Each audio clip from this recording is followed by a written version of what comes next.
Vous avez une douleur au cou qui irradie jusqu'à l'omoplate ou sinon vers l'épaule et parfois jusqu'au bras, jusqu'au doigt même, et vous vous posez des questions si cette douleur-là, elle est normale, si on doit s'inquiéter. Je vous parle de tout ça dans quelques secondes.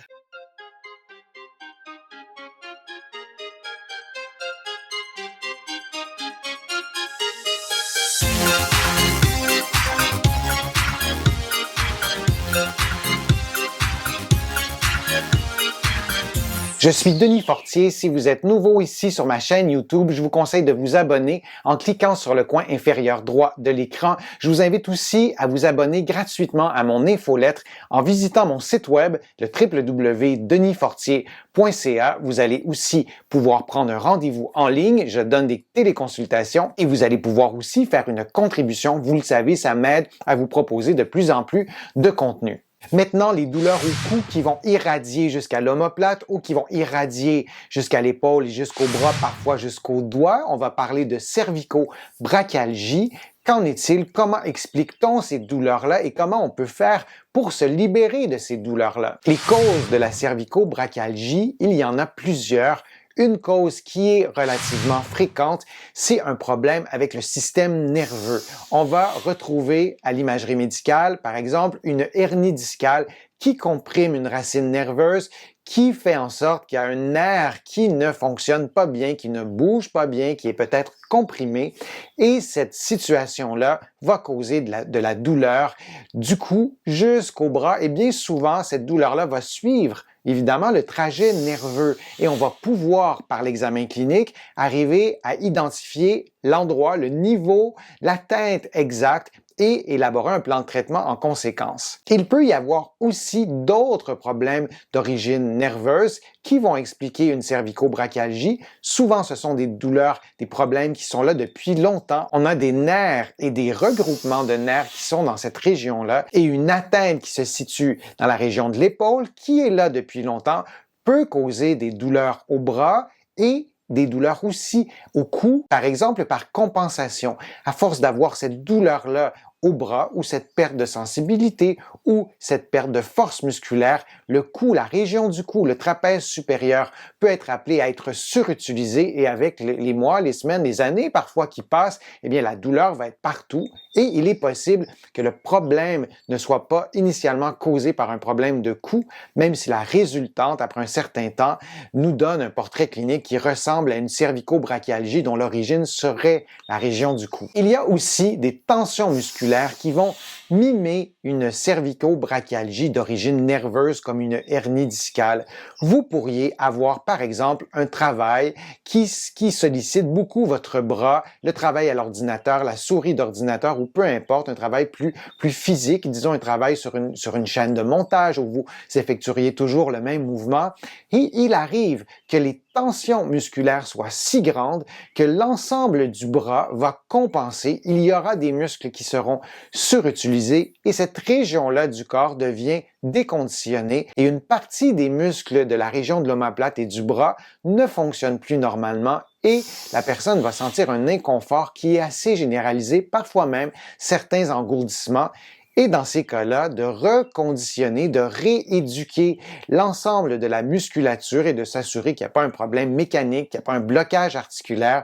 Dans bien des cas, on arrive à récupérer la condition, à se libérer de la douleur et les choses vont beaucoup mieux. Si vous avez ce problème-là de douleur au cou qui irradie jusqu'au bras et qui irradie jusqu'à la région de l'omoplate et cette douleur-là perdure, votre situation ne s'améliore pas, moi je vous conseille d'abord de consulter votre médecin, de consulter un professionnel de la rééducation pour essayer de comprendre ce qui cause cette douleur-là, ce qui cause ce problème-là. Je vous ai donné quelques exemples, mais évidemment, il peut y avoir d'autres raisons pour lesquelles vous avez ces symptômes-là. Donc, consulter, c'est vraiment la première étape. Lorsqu'une douleur perdure, lorsque le problème reste là pendant plusieurs semaines, plusieurs mois, consultez bien avant ça.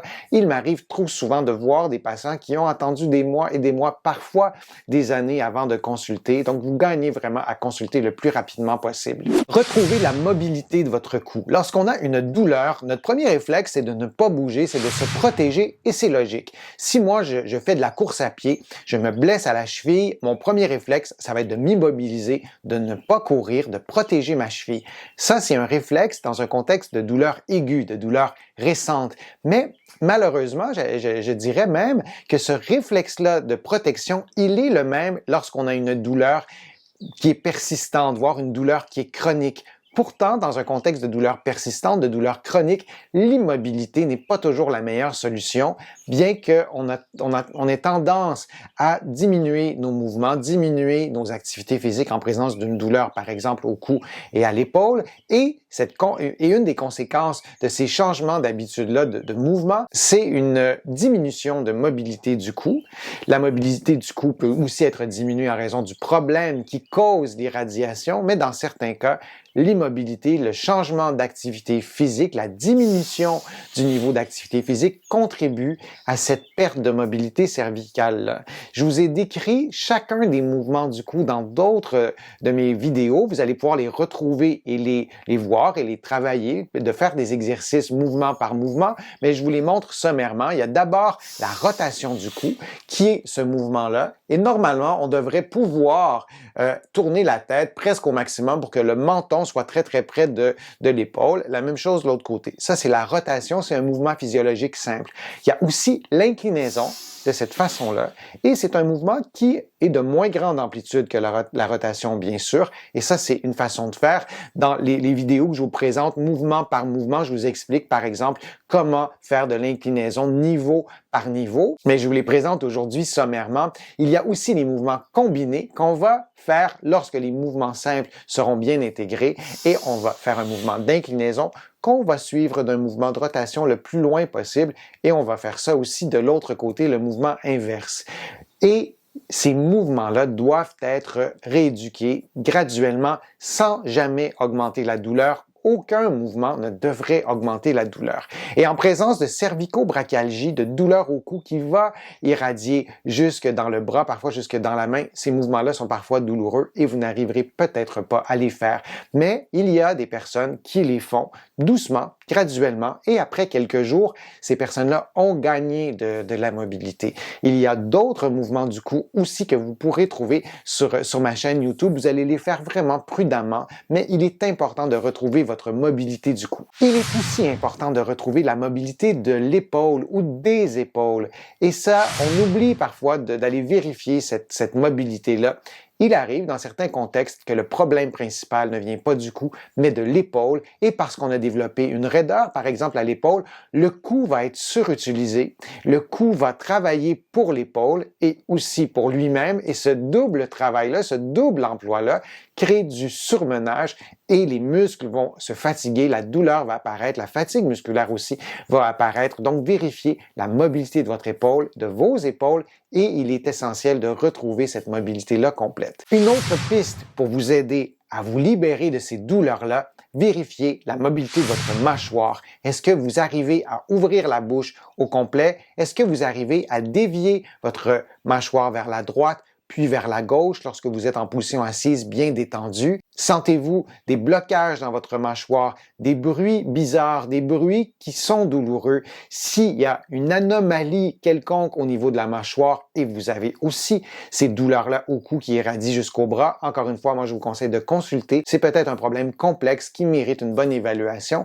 Et parfois, dans des problèmes complexes, lorsqu'on arrive à tirer les bonnes ficelles pour régler la situation, parfois la situation se règle assez rapidement, mais encore une fois, avoir une bonne évaluation, un bon examen clinique, c'est essentiel. Dans certains contextes de douleur au cou qui irradient jusqu'au bras, jusqu'à l'omoplate, il arrive que les nerfs ont perdu un peu de mobilité, pour le simplifier un peu, et je veux vous montrer un exercice relativement simple que vous allez faire après avoir vérifié que votre mobilité du cou elle est complète, que la mobilité de vos épaules elle est complète, qu'il n'y a pas de problème de mâchoire, qu'il n'y a pas non plus de maux de tête associés à tout ça, et vous allez pouvoir au moins faire le test. Vous allez prendre votre bras que vous allez placer comme ça, et vous allez lever votre main, et vous allez tourner votre bras de cette façon-là, et vous allez replacez votre bras de cette façon-là.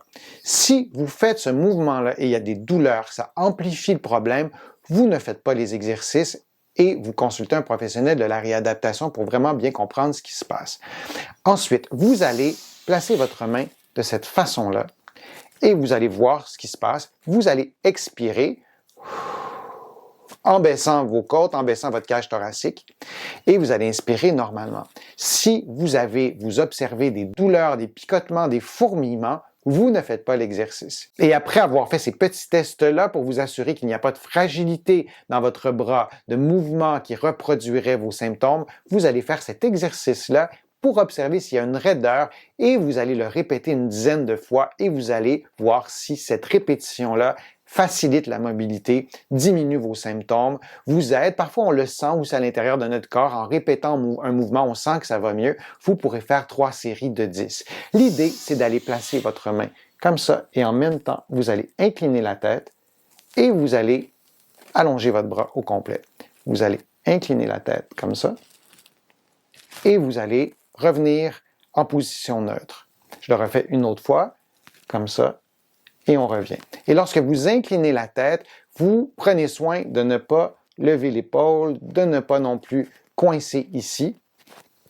Et ensuite, vous revenez à votre position neutre. Vous faites ça une dizaine de fois, vous faites 3 séries. Et si vous sentez un soulagement, vous pouvez le faire tous les jours. En terminant, souvenez-vous que les douleurs au cou qui irradient jusqu'à l'omoplate, qui irradient aussi jusqu'au bras, ce sont des douleurs qui méritent votre attention, qui méritent une intervention pour bien comprendre la cause de la douleur et pour la soulager le plus rapidement possible, le plus efficacement possible. Il y a 2 éléments à tenir compte absolument dans les approches thérapeutiques. Le premier élément est de soulager la douleur et le deuxième est de rééduquer toute cette région-là, le cou, l'épaule, le bras, si vous avez eu une atteinte aussi au niveau de la main, s'il y avait des douleurs jusqu'à la main, de s'assurer que tout fonctionne bien, que vous avez retrouvé votre mobilité, votre force, votre endurance et la stabilité de l'omoplate, tout en diminuant la douleur. On a parfois le réflexe de s'intéresser surtout à la douleur et lorsque la douleur n'est plus là, on se dit « parfait, je suis guéri ». Dans certains cas, c'est vrai, mais dans la majorité des cas, il est indispensable de bien rééduquer